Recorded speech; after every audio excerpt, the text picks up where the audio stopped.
I bet you didn't know that Mark Zuckerberg received advice from Steve Jobs to go traveling to India. And this traveling ultimately gave Zuckerberg the vision and the desire to build Facebook slash Meta, which it is now, into the behemoth? How do you say it? That I don't even know how you say it, into the massive giant, giga giant that it is today. Wow, ladies and gentlemen, we are going to be talking about today the importance of traveling. And as long as I don't get disrupted, we will keep on recording. There's dogs barking in the background, there's fires being lit, there's call to prayers going off around the valley. They'd lasted an hour, like the entire hour before recording this video. So I don't really know how much we'll be able to record right now. But if we get disrupted, I will stop it and we will continue where we left off, probably in a new location that is less unpredictable, more controllable. Okay, so let's get going into the whole traveling insights. Let's tell you stories about Steve Jobs, Mark Zuckerberg, Phil Knight, who is the former CEO of Nike, basically the founder of Nike, the main guy. And I apologize if you can hear that dog, which sounds like it's dying on the mountain behind me. I really didn't expect that to happen. So I'm hoping that that sound is now drowned out and that you can just hear me. Right. We're going to go for it, ladies and gentlemen, disruptions or not, unless there's a massive call to prayer out of the megaphone that just makes me inaudible. We are going to go for it. In my head, I'm talking about traveling. If I don't have disruptions from traveling coming my way, then here we go. So this is the third video of my mobile series. I'm halfway across the world in Lombok. It's an island within Indonesia next to Bali. And I'm in the beautiful Sembilan Valley with the Mount Rinjani volcano. Active volcano is behind you guys. And these are some beautiful mountains behind me right now. It's 5 p.m. The sun is setting. Golden hour is approaching. How flipping incredible. So let's get back to Phil Knight, Steve Jobs, and Mark Zuckerberg. Okay, so first off, Phil Knight.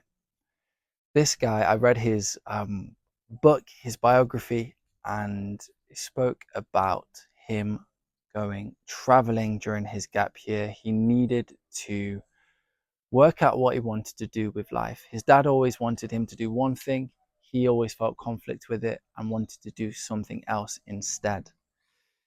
He became an encyclopedia salesman from Hawaii, I believe it was. He loved the lifestyle of that, but he realized there was so much more to life than that. So he saved up money from doing that role in order to travel.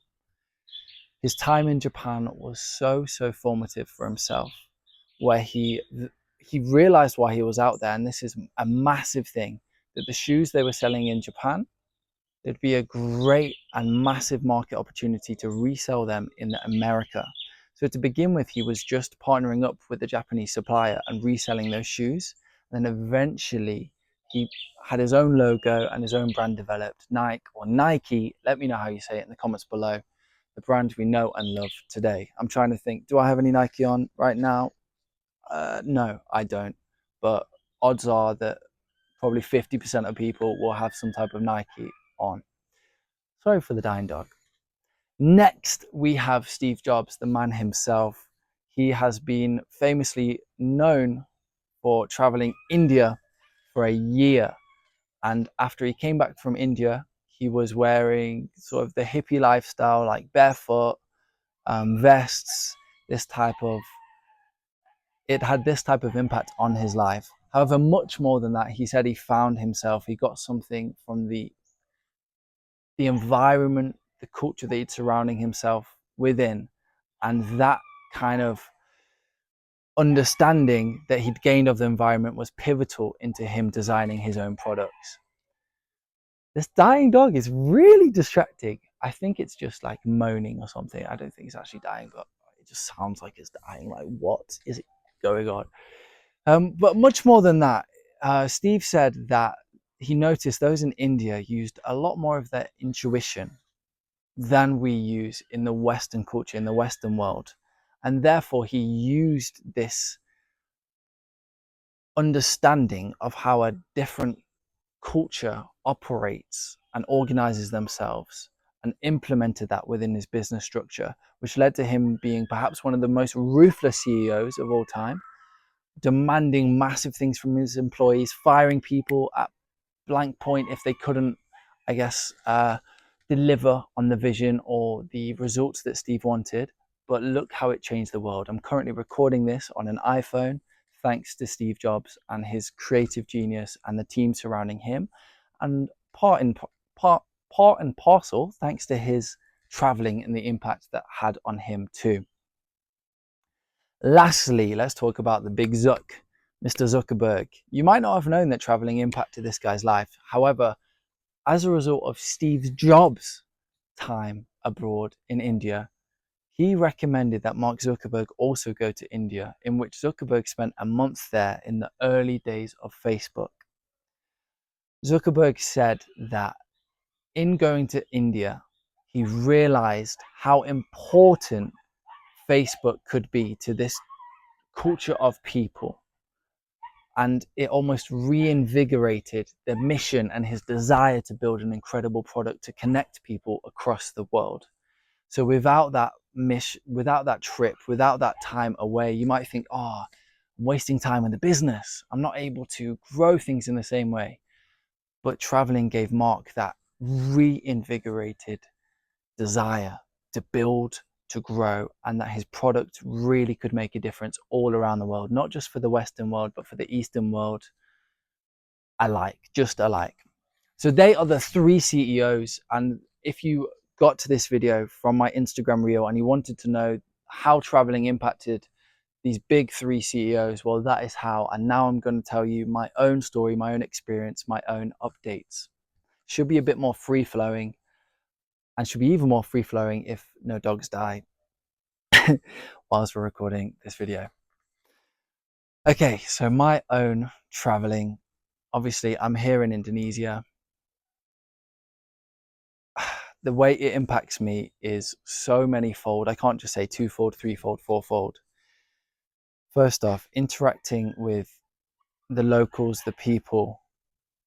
There's something so powerful about just having conversations with people, understanding people's schooling system or belief process or the government structure, understanding, as Steve Bartlett would say, the dominoes that had to fall in someone's life in order for them to become the person they are today.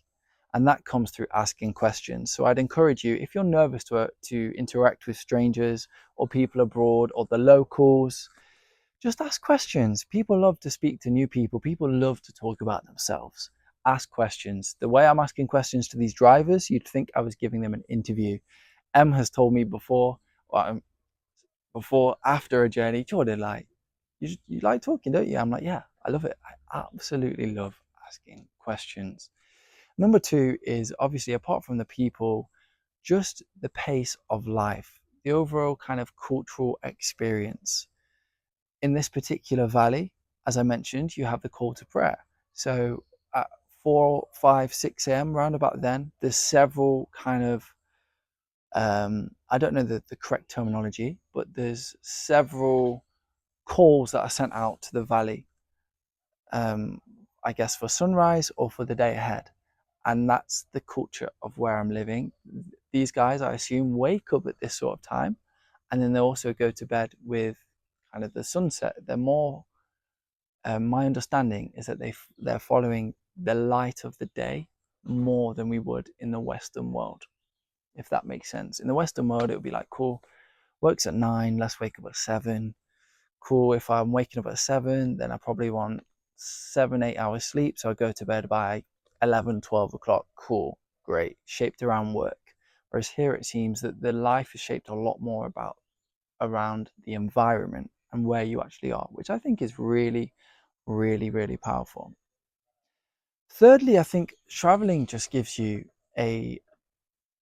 such an interesting perspective And that's not just because you're in a new place. I've spoken about some of the main influences of being in a new place is the culture and the people and the environment.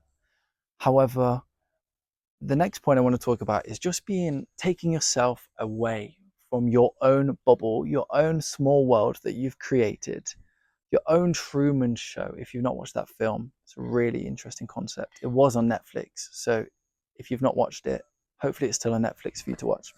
Anyway, I digress. I've always wanted to say that. I digress. Traveling for me takes me away from I Am Free, my brand. It takes me away from this YouTube channel a bit because due to Wi-Fi restrictions, being in some remote locations, it's been really difficult to upload consistently. So I might be uploading this whilst I'm back in the UK. Traveling takes me away from the time zone. I'm 7 hours out from the UK. So when my friends are pinging the group chats, usually I'm asleep or usually it's very early in the morning and I'm like, "Oh, I'm not really on my phone at 6, 7 a.m. here." Taking yourself away is incredibly powerful. I would say the further you go from home, the more powerful it is because you have more of a change in time zone, in location, in language. More changes the better, but also it takes a greater toll to get used to these changes. But I found it so useful just to take a step back. And I know I'm super privileged to be here and to record this video, and we're living in really tough times and it's not the same for everyone. However, even if you're able to take yourself away from your house, to go on a bike ride into the countryside or go on a walk somewhere and just sit somewhere and be present, it's super powerful. In the Western world, we are moving like this. We're encouraged to move like this. Go to work, earn money. I spoke about this in the last video and the previous video before that.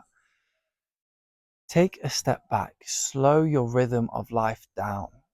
Understand what really matters for yourself, whether you are able to get yourself away or whether you can just go to a park, walk somewhere, or through this video, just pause it and think, okay, where am I at right now? Can I possibly plan or budget or get to that place where I can have a trip that can enable me to slow down, enable my brain to slow down, enable my body to slow down, alleviate stress? Although traveling is stressful, just being away from the constant splurge of work helps to de-stress. So I'd encourage you, even if you're nervous about traveling, trust me, the amount of solo travelers I've seen out of here and how friendly locals are out here too, it's astounding to me. So I'd really encourage you to take that step. I'm just going to stop right there to make sure we're still recording because I don't want to be talking to a camera that isn't still recording. Okay, perfect. We are 11 minutes in. That is fabulous. So in terms of updates, I've spoken a bit about traveling and why I think it was such a powerful tool, as so many CEOs have come out and confessed. And I just picked some of the 3 top CEOs I knew of. Whereas for me, I've given you my own insight, but I want to leave you with a final note or a final remark. Is what you are doing right now giving you your true sense of freedom? Are you experiencing freedom in its entirety? Are you feeling bonded or a slave to certain things in your life? That is a really punchy, almost deep question, but I really want you to consider this. You have one life. If you're watching this video, you probably have a significant amount of control over that one life, in that you can start your own online business. You have an internet connection to watch this video. Great. What are you tied to in your own life? Make a list. Are you tied to debts? Are you tied to locations? Are you tied to a school or an educational program? Are you tied to I don't know, whether you've got like a year internship or a few years where you're having to go through this graduate program or graduate scheme? Are you tied to things that are addicting you? To sugar, to money, to pornography, the different things going on in your life. What are you tied to? What is taking my freedom? What do I not have control of? First step is self-awareness. I've always said this in different videos. Just being self-aware.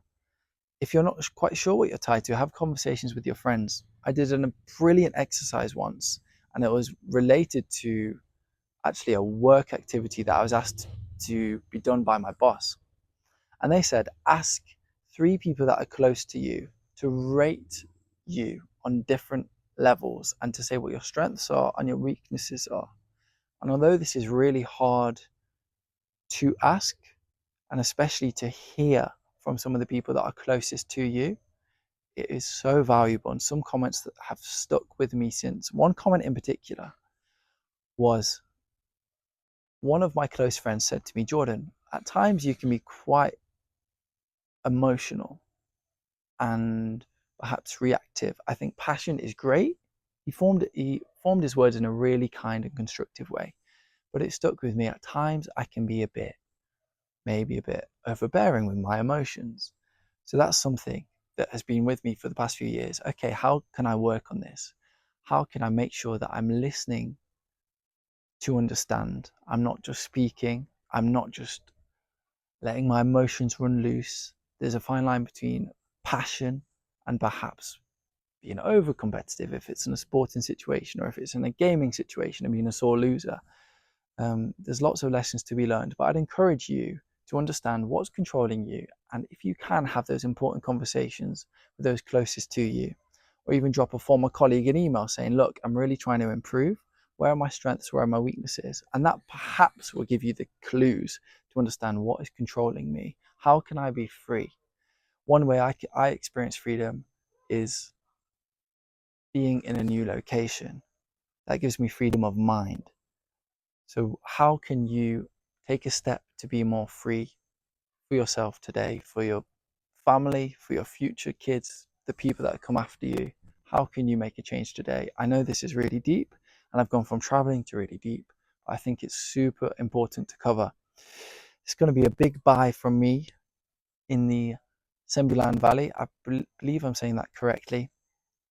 And I'm looking forward to giving you an update in my next location. Thank you so much for tuning in.